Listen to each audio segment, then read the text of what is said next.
कधी असं वाटलंय का, जेवढे आपण प्रयत्न करतो संकट तेवढे वाढून जातात. जेव्हा हनुमान बजरंग बलींना लंकामध्ये जात होते सीता माताच्या शोधामध्ये, तेव्हा त्यांचा सामना सोसाशी होतो. सोसा ही तीच राक्षसनी होती जिला ब्रह्मदेवाकडून वरदान मिळाला होता की कोणाला पण समुद्र पार करायचा असेल तर तिच्या तोंडातून होऊन जावं लागेल.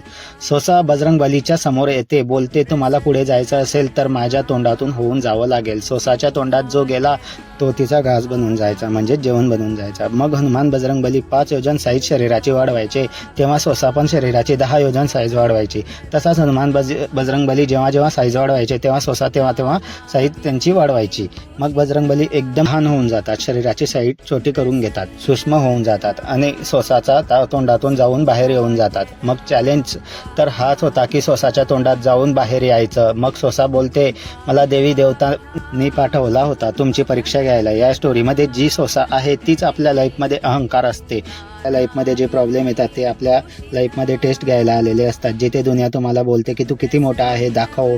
पण आपण नेहमी नम्र राहायचं, आपल्यानुसार शांत राहून निर्णय घ्यायचा, सूक्ष्म राहायचं आणि संयम ठेवून आपल्या परिस्थितीनुसार प्रॉब्लेमसोबत डील करायचं. या स्टोरीमध्ये हनुमान बजरंगबली सूक्ष्म झाले नसते तर सोसाचा सामना करूच शकले नसते. म्हणूनच म्हणतात मित्रांनो, सूक्ष्म रूप धरेसी येई दिखावा, बिकट रूप धरी लंक जरावा.